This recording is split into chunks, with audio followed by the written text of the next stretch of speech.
may think that they want to participate in the implementation process, but they don't know how. So the work that the legal working group is doing on guidelines and instructions, and organizations like the Implementation Network, they help this, and you are not alone in this work. So if you need help, you just need to ask.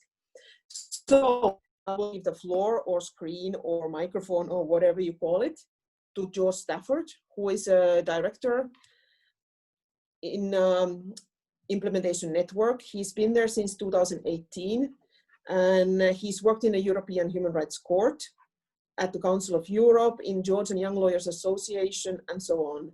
And he's trained as barrister in the UK and worked as judicial advisor in the Court of Appeal. So George will take you through the program and will introduce the further speakers. So I give you the floor, George. Hi, everyone. Thanks so much, Lena, for your introduction. As Lena said, my name is George Stafford. I'm the director of the European Implementation Network, known as EIN. And so we're a network of 37 different members composed of organizations from all over Europe. And we're the only organization in Europe focused entirely on the implementation of judgments of the European Court of Human Rights. So first of all, I just wanted to bring up today's agenda, just to give you all a good view of what we'll be doing. And so you all know what's coming up. So hopefully you should be able to see the agenda on the screen now. So first of all, you'll see that there's welcome and introductory remarks from Lena, which she's already gone through. Second, you'll see a point in the agenda on the non-implementation challenge. That's going to be a short intervention from me. I'm going to keep that as short as I possibly can because most of the points that I want to cover have already been addressed in the video presentation that has been circulated to all, and I hope that you all had a chance to take a look at. Then we'll have a short intervention also from Nikos Sideropoulos. Nikos is the head of division at the Department for the Execution of Judgments of the Council of Europe, and he'll be able to give you an expert view on implementation, the shared responsibility, and the operation of the implementation mechanism of the Council of Europe. Then we'll have a Q&A session. Hopefully that'll be as long as possible, so we can try and get as much exchange with all of you as possible. That's the most important part of these things, and no one wants to see a presentation which is just other people speaking. So we hope to hear from you. It'll be really interesting to hear your questions. Then we'll have a presentation from Dr. Simona Drenik-Bavdek, his assistant head of the Center for Human Rights at the Human Rights Ombudsman of the Republic of Slovenia. Now, Slovenia has a really strong record for implementing judgments of the European Court of Human Rights. And it would be very interesting to hear from Dr. Bavdek more about that, how that's happened, and how other countries can replicate that through the activity of national human rights institutions.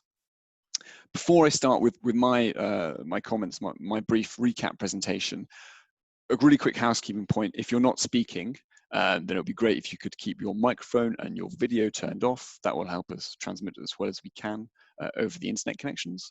But if you do want to ask a question, please do go ahead and do so when we have the Q&A sessions. A couple of ways you can do that. You can sort of raise your hand in order to be brought in, and I'll transfer to you, and it'd be very interesting to hear from you. Or you can go ahead and write your question in the chat function, and I can pose it to our panel members and our speakers.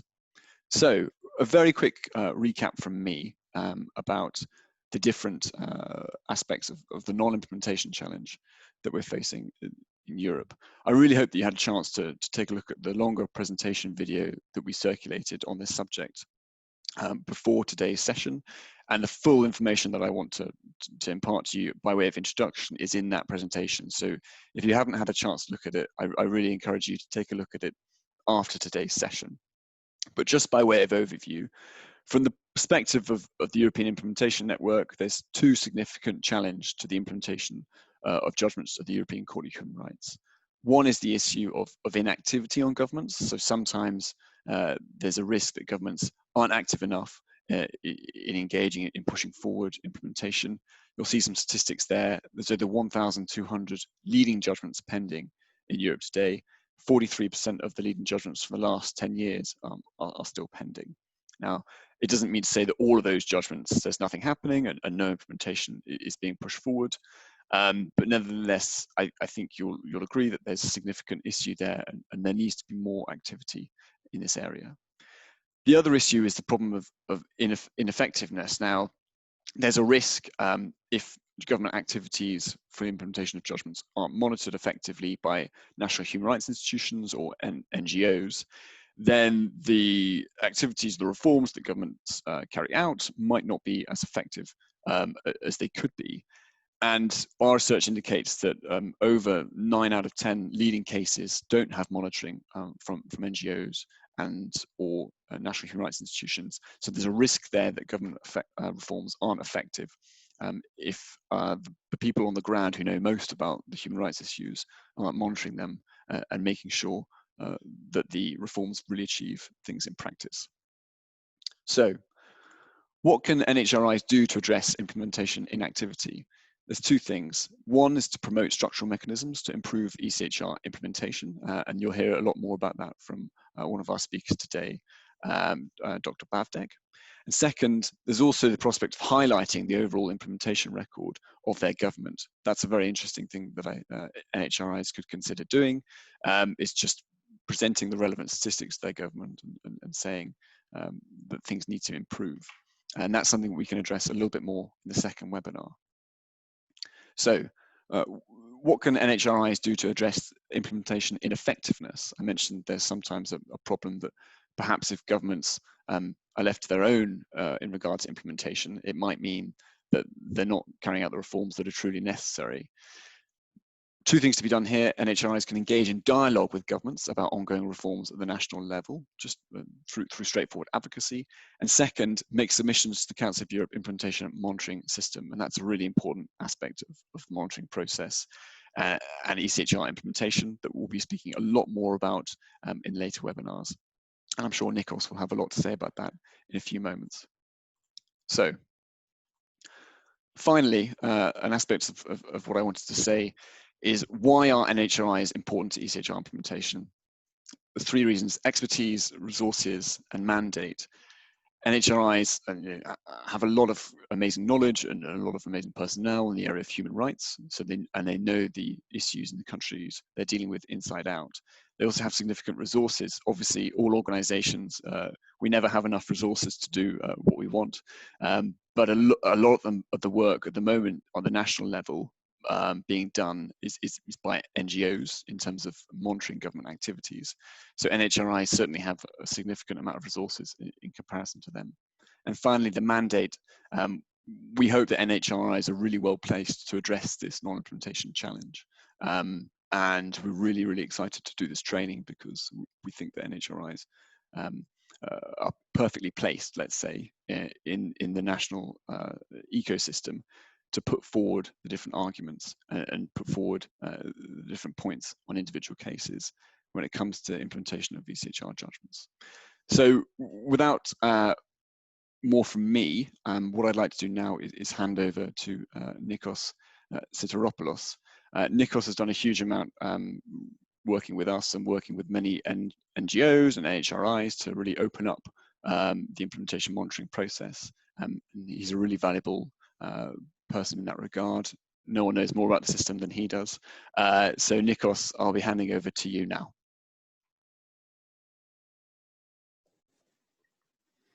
Thank you very much, George. I hope you can hear me. Yes, okay, great. Thank you. It's a great pleasure to part in this first webinar on the implementation of the ECHR judgments and the role of the national human rights institutions. For me, it's a pleasure for many reasons because, as I said, actually in my clip, in the doctoral clip, I had participated actually more than 12 years ago in a similar exercise by the then Council of Europe Human Rights Commissioner, Mr. Hammerberg, on the implementation of the ECHR judgments and the NHRI's actually role.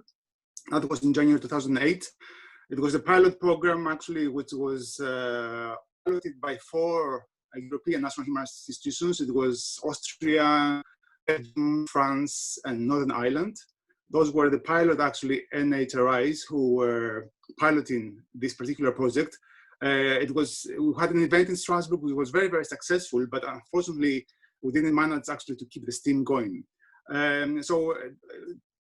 To see that this actually idea comes back and with much force and in a much more organized manner, for me, it's a great pleasure. When I talk about actually the ECA judgments and their execution, I usually start with a motto from a former judge of the European Court of Human Rights, François Tulkens, the Belgian judge, who said that a judgment of the European Court of Human Rights is not an end in itself, but a promise of future change. It is the starting point of a process which should enable actually rights and freedoms to be made effective on a national level. And I tend to reiterate actually this motto because there is much of substance, and it shows that a judgment in itself means nothing, be it a judgment by the European Court of Human Rights or a judgment by a national court. It means nothing if it's not properly, effectively, and promptly implemented by national authorities. The other major point that I would like to highlight from the start is that execution does not happen in Strasbourg. The judgments of the European Court of Human Rights are not executed by the Committee of Ministers, and this should be very, very clear to all of us. The execution happens in the countries concerned by the judgments of the European Court of Human Rights. It happens in the capitals. Authorities have to be well organized. They have to be well coordinated in order to adopt the appropriate measures to remedy the individual situation of the applicants and also to prevent recurrence of similar violations. Of course, the primary responsibility of implementation, as you know, under Article 46 of the European Convention, lies with the respondent state. The primary responsibility for the rapid, full, and effective implementation of the rights and freedoms enshrined in ECHR lies with the contracting states. And as a consequence, every judgment obliges the respondent state to take immediately measures in order to remedy the situation, both at individual level but also at general level, in order to prevent recurrence of similar violations. The big step forward in the execution process and in our context actually happened in 2006. In 2006, CM rules changed, and actually by this change, actually there was an enhancement of the participatory character of the execution process. Under the new rule, which was adopted, Rule 9, which was adopted in 2006, the Committee of Ministers actually allowed non-governmental organizations and national human rights institutions for the first time actually to communicate formally with the Committee of Ministers and submit communications as the Rule 9 communications we all know today. But that was not for granted in the beginning. It took some years for the Committee of Ministers to open up. And in 2006, this happened. It was a very, very important year. This year saw that there was a slow but steady rise, actually, increase of communications, primarily from NGOs, and not so much by national human rights institutions, as Elena just said earlier. In 2017, in January 2017, 3 years ago, Rule 9 changed again, and the Committee of Ministers actually, for the first time, provided in their rules, in the CMDH rules, for the possibility of international organizations, human rights organizations, as well as for third-party interveners before the European Court of Human Rights to also submit formally communications to the Committee of Ministers in the execution process context. So I refer to all these developments because these are developments which show the participatory and synergetic character, actually, of the execution process. Execution process is not just a process or a dialogue or debate between the Committee of Ministers and the respondent state. It is a debate which involves or should aid actually all major human rights stakeholders. And these are also NGOs, human rights NGOs, these are NHRIs, these are parliaments, and all institutions, all national institutions which are directly or indirectly actually related to the execution of judgments of the European Court of Human Rights. Since directly or indirectly related to the human rights implementation process at the national level in general. Because this is actually what the execution of the judgment of the European Court means. It's the effective implementation of international human rights standards at the national level.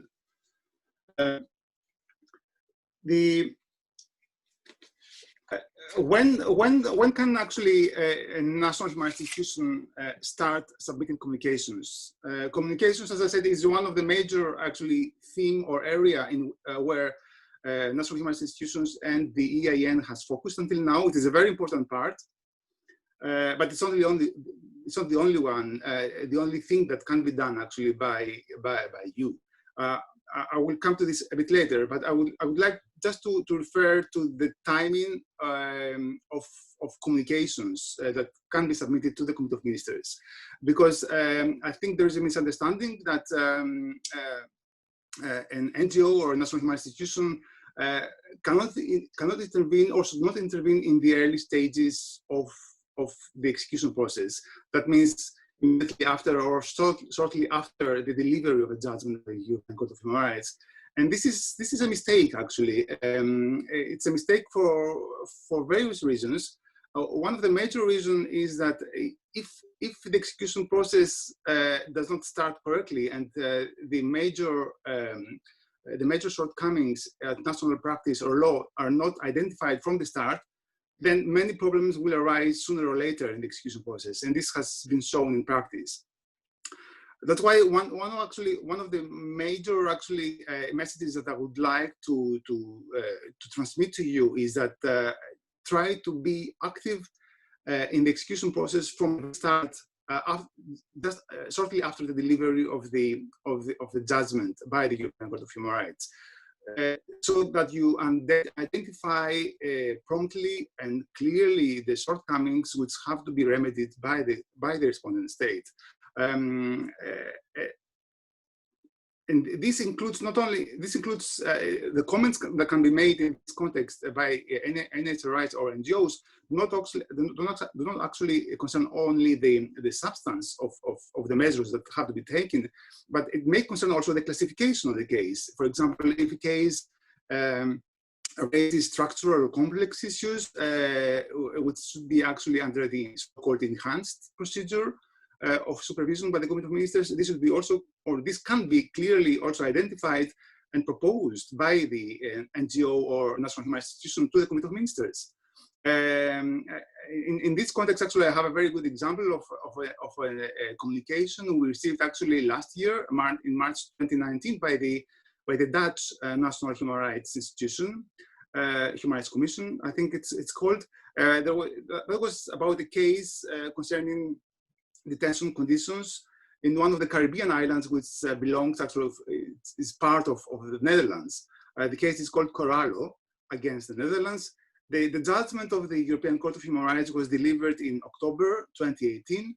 And approximately 3 months after the delivery of the judgment, and before actually the classification of the case by the Committee of Ministers to put it in enhanced or standard procedure, we received a very, very instructive and constructive letter, official communication from the Dutch National Human Rights Institution, identifying actually the structural problems which this particular judgment raised. And for us, that was a very, very constructive and very helpful actually communication, because it provided us with information we didn't know about this particular situation in the Caribbean island, which belongs to the Netherlands, is part of the Netherlands. And also it helped us make the decision to propose to the Committee of Ministers to put this particular case in the enhanced procedure, which happened. I just refer to this example showing that a communication at the early stages, actually, of the execution process can help a lot. Can help a lot, not only identifying the real dimensions of the problem or the situation which has to be handled, but also showing the road to a more enhanced, more systematic, actually, examination of a case or of an issue.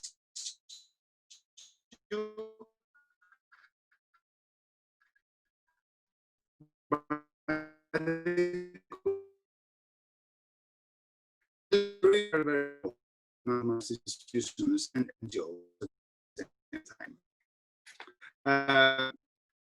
The second point I would like to raise the issue of teams on which nationalists or NGOs can be in teams of education.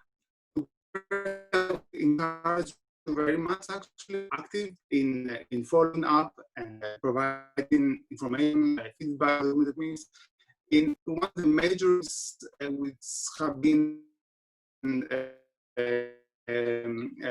be that you look into these major issues at the national level, see the relevant judgments delivered by the European Court of Human Rights, and examine or consider being more engaged actually in the execution process, which can happen not only in Strasbourg before the Committee of Ministers, but primarily in your capitals.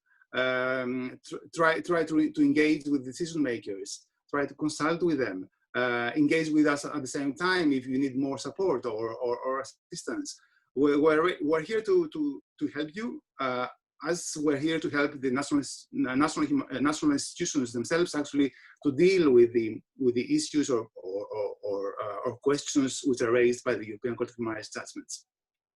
I think I've run out of time. That's all I want to say for the moment, and I would be happy to reply to any questions you may have.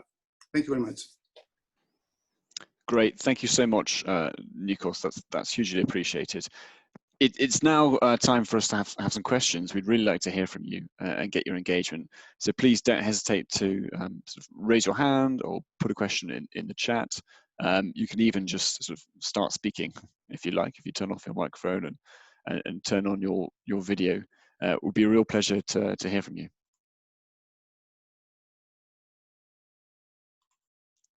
Maybe while we wait for questions to come in, Nikos. Oh, someone's raising their hand. Leonie. Go ahead. I think it's Leonie. Yeah, that's correct. So I'm from the Netherlands Human Rights Institute. So first of all, it's of course nice to hear that our letter actually worked. And it was very useful for us too to see how this implementation process works and engaging with the Rule 9 procedure. So thank you, Nicholas, and the rest for organizing this event and for helping us with the implementation of these European Court judgments.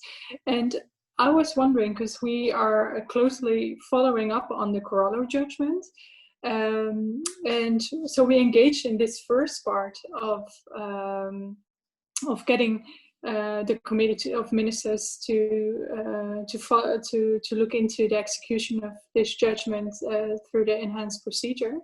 And I was wondering, do we need to continue to follow up, like to the execution department? Should we provide new information? Because at this moment the situation is still the same. But should we provide letters saying, well, the situation hasn't changed as far as we know, or do we only follow up by providing new information when there is new information? Yes, if I may, thank you for the question. This is a very useful, I think, issue for everybody. I would advise you to do two things. I mean, first of all, I think the advice would be to follow the situation as closely as possible and send us any new information that you may have.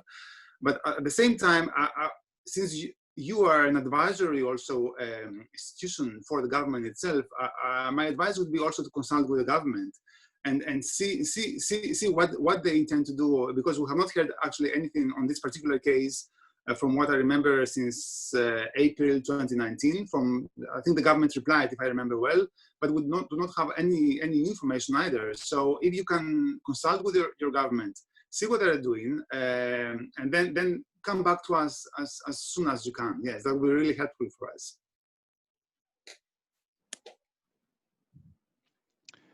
I think we've probably got time very quickly. If there's one other very quick question, if anyone wants to ask it, please go ahead. Otherwise, we'll start handing back over to Simona.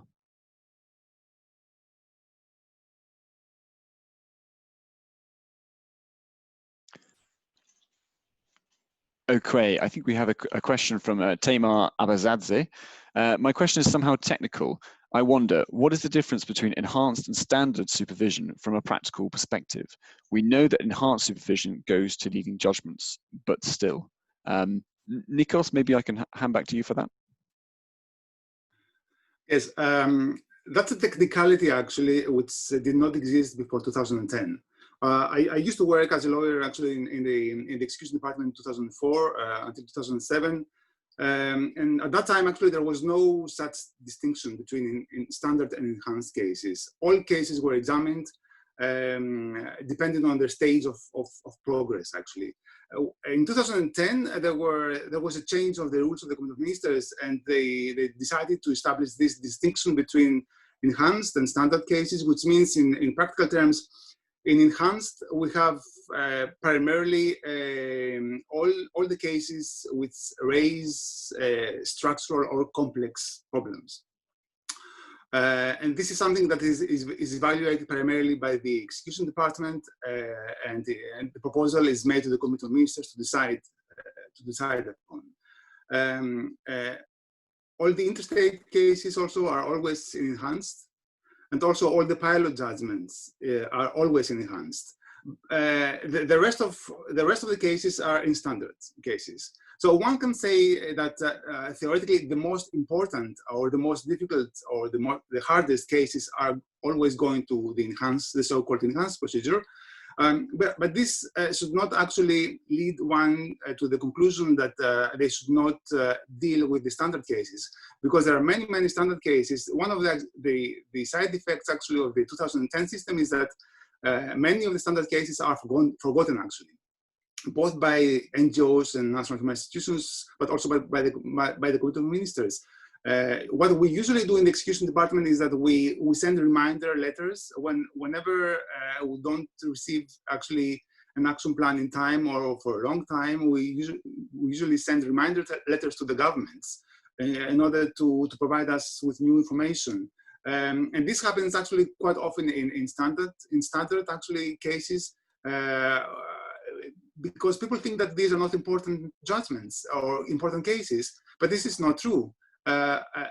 This is something also that I would like to highlight, that every judgment has the same carries the same obligations for all respondent states. It has the same legal value under Article 46, and it has to be executed promptly, fully, and effectively, like the enhanced cases, the judgments in the enhanced procedure. This is something that we have to have in mind, and it will be very useful actually to be brought forward through this discussion today. Thank you. Thank you so much, Nikos. In the chat, I've posted a link to the EIN guide to working on implementation of standard cases, and that provides a little bit more information, Tamar, on standard cases from our perspective, and fleshes out, echoes a lot of what Nikos said already. But I think that might provide some interesting information for you. It's interesting to think, just to carry on for what Nikos said, I mean, I think there's about 250 of the 1,250 leading cases are under enhanced supervision, and the rest must be sort of almost 1,000. I think these figures are about right, Nikos, are under standard.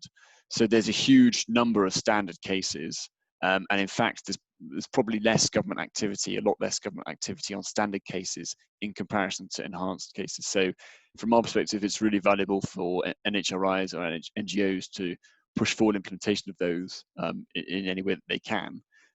because it's a bit of a kind of a slow area of cases, let's say.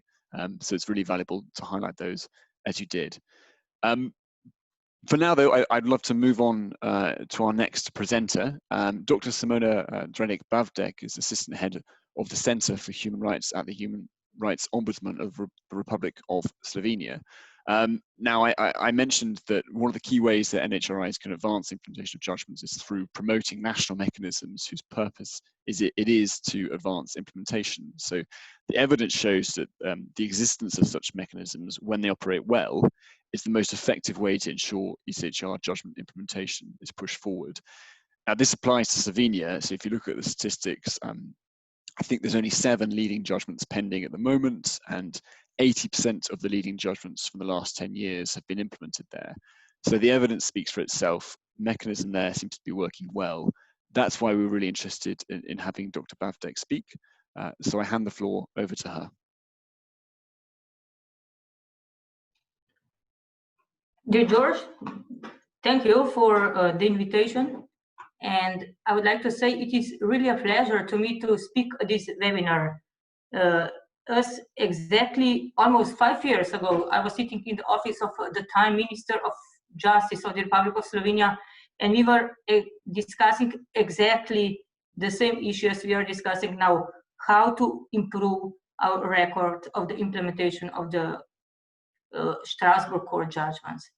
And we were developing at the time a system which at the time we thought might work, and after 5 years now we see it was successful, and it could be even a good practice example. So maybe first to answer on a question, why should the implementation matter to national human rights institutions? I think that the answer is very straightforward, and there are 2 arguments. The first one is a human rights argument, and the second one is the rule of law argument. On the human rights argument, already 1993 Paris principles relating to status of national institutions clearly establish a responsibility of national institutions to promote and assure the harmonization of national legislation, regulations, and practices with the international human rights instruments to which the state is a party under their effective implementation. European Convention on Human Rights is clearly such an international instrument. So, and we all know the obligations of states under Article 46. At the same time, the need to implement international obligations at the national level is also generally recognized as a rule of law standard. The second issue might be more challenging, and this is what are the key elements for the effective implementation of the European Court of Human Rights judgments in a country. I think there are 2 aspects, and a first one is a political will, while a second one, administrative capacity. On the political will, it is of course a conditio sine qua non for any implementation of judgments of international courts and tribunals, and the European Court of Human Rights is clearly not an exception. One might defer a general political will to respect human rights and the rule of law, or a more focused political determination to enforce judgments of the European Court of Human Rights. Political will might also relate to specific judgments, or is holistic, more general. Of course, political will is especially essential to ensure the execution of difficult cases, like in case of Slovenia, you will see later. Once a political will, however, is established by government and the parliament, it is then crucial that the state also possesses an administrative capacity. Even more so, if we aim to promote a need for a holistic approach and integrated approach towards enforcement of all judgment of the European Court of Human Rights in a particular country. So this means proactive approach. What do we understand by that? This is understanding the required individual as well as general measures in each case, especially in leading cases, but in all cases, and in pilot judgments as well, especially. And then understanding Strasbourg enforcement procedure which is very developed, to say that way. Then establishing an effective leadership and cooperation of relevant state authorities, organizing trainings for professionals, judges, state prosecutors, social workers, etc., etc., and preparation of more technically action plans and action reports. National human rights institutions can and should contribute to such developments within a state and should act as watchdogs. Well, for example, in Slovenia, Human Rights Ombudsman of the Republic of Slovenia has constantly promoting a need for the enforcement of the European Court of Human Rights judgments at various occasions for years, including through the annual reports. Creating a supportive environment is extremely important. Like in Slovenia, neither a political will nor administrative capacity developed at once. In fact, I can say we faced a process of rather an evolution from an ad hoc to what I call a holistic approach, from a specific political will to implement specific single cases to a general approach establishing what we can now call a strong implementation structure. First, there was a political will to implement 3 judgments in 3 very publicly and politically exposed cases. These cases were a quasi-pilot judgment in a leading case Lukenda, joining 264 separate cases concerning lengthy court proceedings, and 2 pilot judgments in Kuric and Alešić case, which both concerned specific situations following the dissolution of the former Yugoslavia and had extremely high financial consequences, especially the Alešić case, as you may know.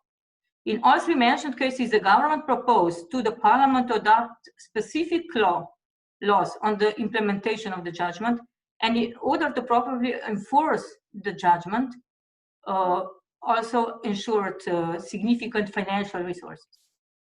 The laws were adopted in 2006, 2013, and 2015, respectively.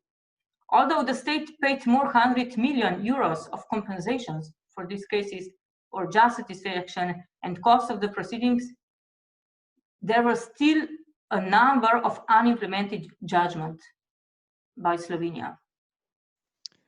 So in parallel, yes? Sorry, Simona, sorry to jump in. I'd just love to ask you the question, can you tell us more about the structure of the Intergovernmental Working Group and how it was set up, but also explain who the members are and how it works?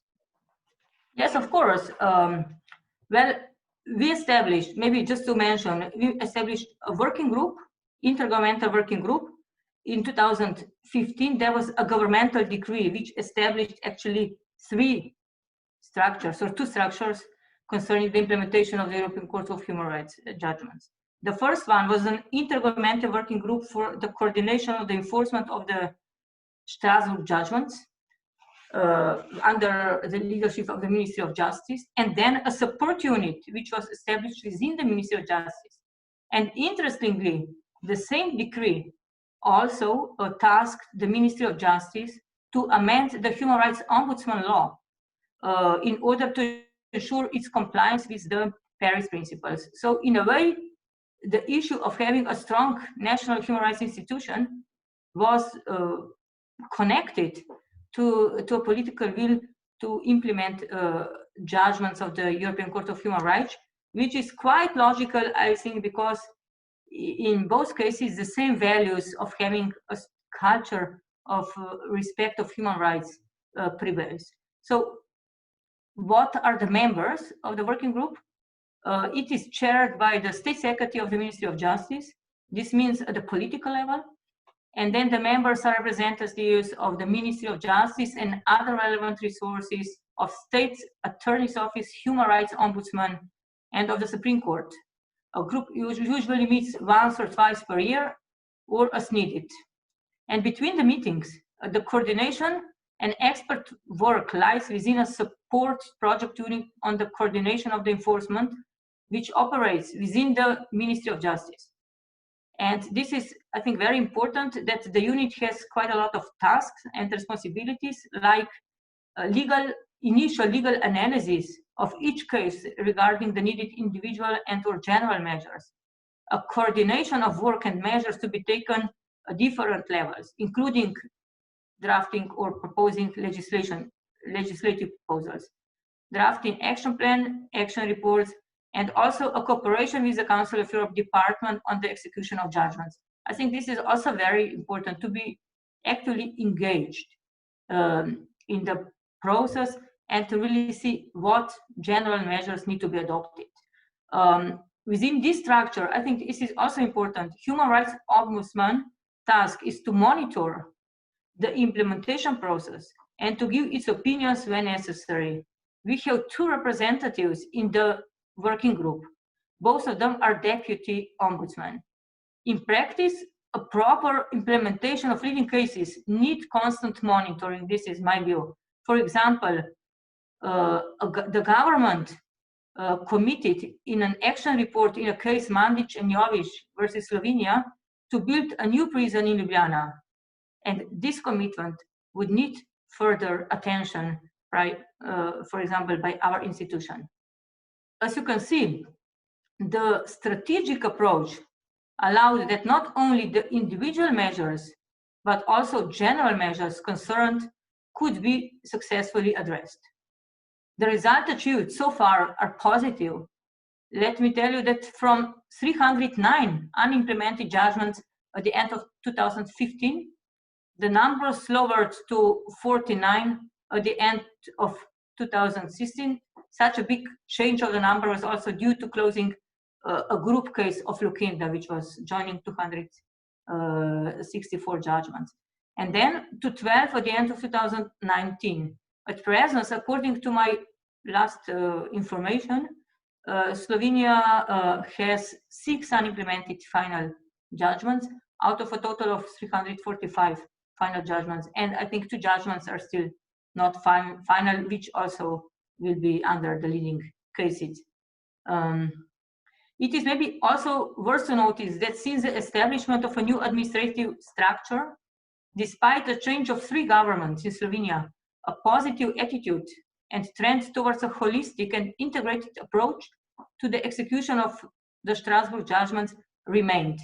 And this is, I think, very positive to create a strong permanent structure and coordination with the proactive approach towards the implementation of the judgments.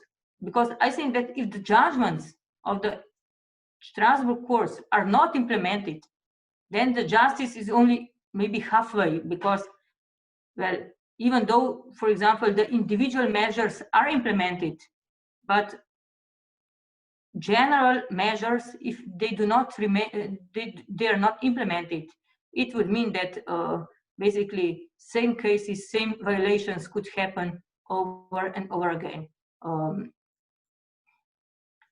Maybe to conclude, I would like to emphasize two points.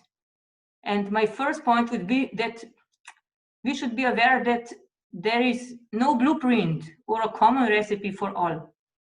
One country might follow such an example as Slovenia of creating a strong national structure, but other countries might privilege other approaches. Some might be willing to make more use of Strasbourg advocacy, for example, to put pressures on their government. But I think what Slovenian example shows is that once a political will is joined with the necessary administrative capacity and good working levels among various ministries and other actors, a positive result can be achieved. And on the role of the national human rights institutions, I think our example confirms that there is a need for strong national human rights institutions in Europe. They need to act, we need to act as watchdogs in at least 3 levels of advocacy in this regard. I think first one, creating a strong culture of human rights, part of which is a need to enforce the judgments of the European Court of Human Rights and also not other international human rights obligations. A second one, is calling for the enforcement of concrete final judgments, as well as for a holistic approach to implement judgments. And third one is calling for a proactive approach of the ministries of relevant actors and decision makers, including the parliament, to cope with the implementation issue and to ensure that the administrative capacity as well as proactive approach of the states exist or are ensured. I think in general, this is an example I wanted to share with you, and thank you for your attention. Simona, thank you so much for that. It's a really interesting example.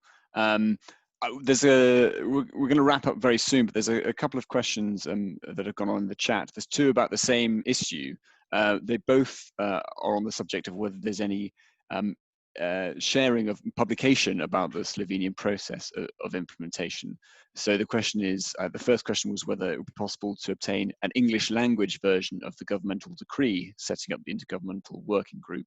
And the second was, I think, a broader question about whether there was any other kind of publication about the Slovenian process.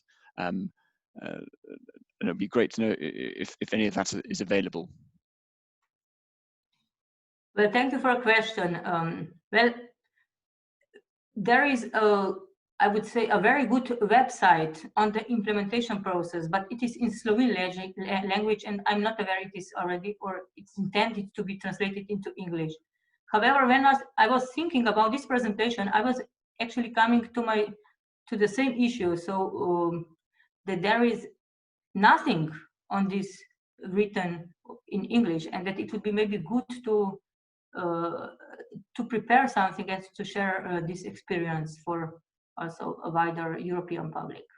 So I will think about it, and I will also give this proposal, if I call it that way, to some of the colleagues with whom we were involved, and we will try to see whether we could do something. Thanks, Simona. And from our part, we'll look into this and see if there's any other publications we could share with the different participants on this issue. Of course, it's not just Slovenia that have set up a particular group like this. There's various other places and best practices. And what we'll try and do is bring this topic up again in the webinars going forward and find some interesting best practices that could be made. Someone else is asking Simona whether it would be possible to share the website in Slovenian. So maybe you could just yes, I can just share it before we finish. Two quick things to do before we finish. I think we'll have to tie it there. Thank you so much to all of our speakers today, Nikos and of course Simona. I'm going to hand over to Lena again in order to close the session and to introduce the next webinar. But first of all, my colleague Agnes is just going to open up a quick poll for you all. It's really interesting for us to know the result of this poll, because it'll help us produce the most effective content going forward. Hopefully the poll's coming up now. It should ask you whether you had a chance to see the videos that we prepared. And that's a particularly interesting question for us, because we would like to know how much we want to incorporate those in the webinars going forward. So if you can just answer the poll as we close up the session, that would be hugely appreciated.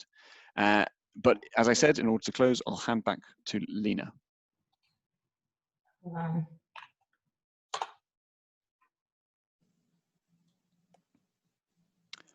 Thank you. Yeah, Go ahead, thank Lena. you. I was looking for the buttons. I'm not used to using Zoom, so it's a bit of a touch and go sometimes. Hang on just a moment. I'm not going, as time is like almost 1 o'clock by me, 12 o'clock by many of you. I'm not going to go very much in details on summarizing. The short summary is there is two challenges: the inactivity by the governments and the problem of ineffectiveness. So the government's activities are not monitored effectively by the NHRIs and so NGOs. So the governments must do better, and we could do better. Then there's, to summarize on the NHRI's role, the structural mechanism that we just heard about. It sounds extremely interesting and very useful for replication for others. I'm very interested in looking into it more in detail myself, and also on the role of the NHRIs, I think, yeah, well, as I said, we could do better on addressing the ineffectiveness and doing dialogue with governments and doing advocacy and participating in the implementation monitoring process at the Council of Europe. So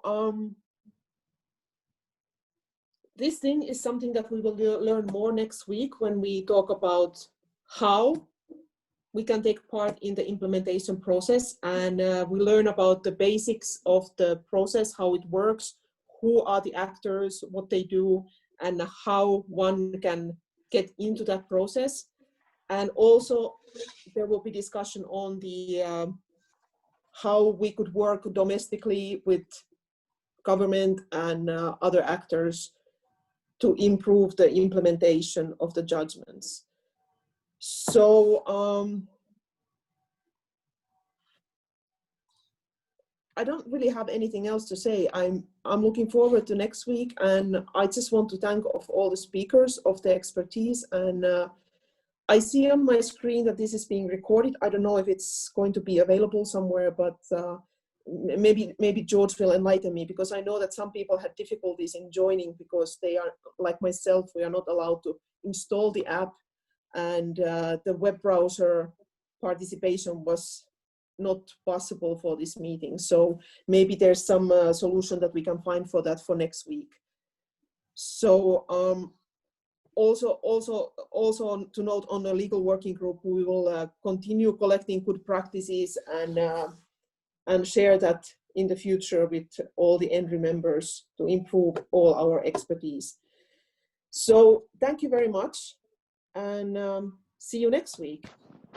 Thanks very much, everyone. Just to confirm, as Lena said, yes, the session was being recorded, and we do aim to upload it to the relevant web page on the Nhri website. We had a few technical questions, so I'm not, we might be having some gaps in the recording, but hopefully as much of it will be there as possible. Thank you very much. Have a good day. Bye.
I see there's still some people online. I wonder if anyone wants to ask any questions if you're still here. I'm happy to take your questions if you do happen to be here. I'm just looking at the questions posed, but I think I may just have one question, which I think I will reply to probably on an individual basis. Yeah, that one was quite complex and there wasn't much From time, Germany. so I skipped that one. Very German question. Very German question. Yes. Yeah, quite. So thank you so much, Nikos. I hope that was interesting and useful for you. It was a pleasure. Okay, see you all. Bye bye. Bye bye. Bye.